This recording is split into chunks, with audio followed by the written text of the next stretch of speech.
नमस्ते सेवारो स्वागत छ सबैलाई मेरो युट्युब च्यानलमा। हालमा चाहिँ हामी 4 राते 5 तरबाट सनराइज भ्यू हेर्न जाँदैछौँ।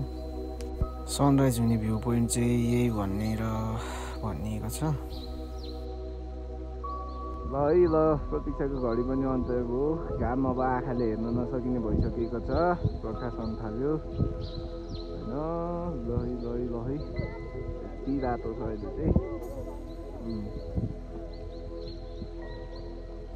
घामको सौन्दर्यसँग नै न्यानो हुँदै हामी आफ्नो तरिकाले चट्ट नेचुरल भ्यूहरू हेर्न लाग्यौँ।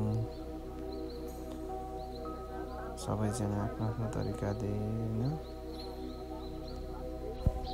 चिसो धेरै भए पनि सबै कुरा भुलेर यस्तो टुसारोमा हामी चाहिँ चट्ट बोलिरहेछौँ है।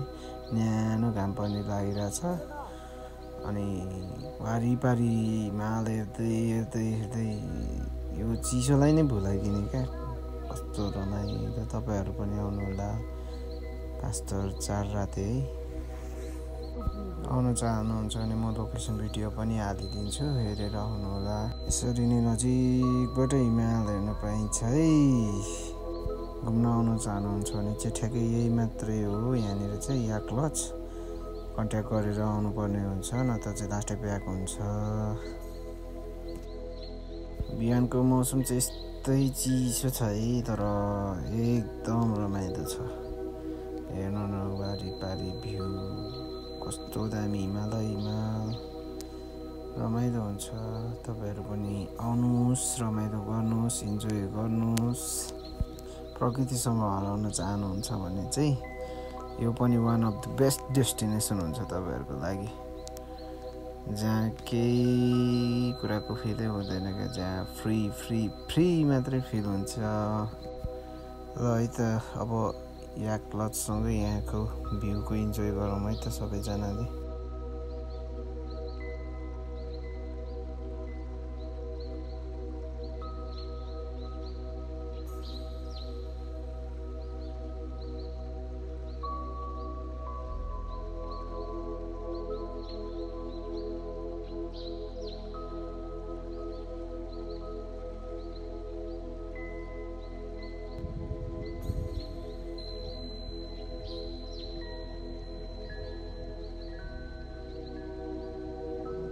प्रकृतिलाई माया गर्दै हाम्रो देशप्रति पनि धेरै माया गर्दै हाम्रो झन्डा फहराउँदैछु है म चाहिँ।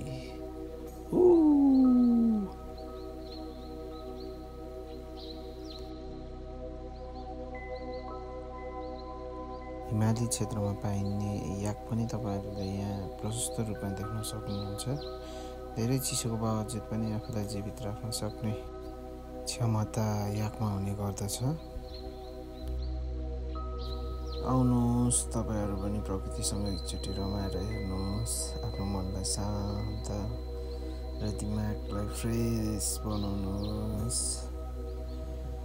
यति भन्दै म तपाईँहरूको लागि यहाँको लोकेसन भिडियो पनि हालिदिनेछु। र यो छोटो र मिठो मेरो भ्लगलाई सबैले सपोर्ट गरिदिनु होला। फेरि पनि यस्तो भ्लगहरू आउने नै छ। तपाईँहरूको निमित्त धेरै धन्यवाद सेवारो।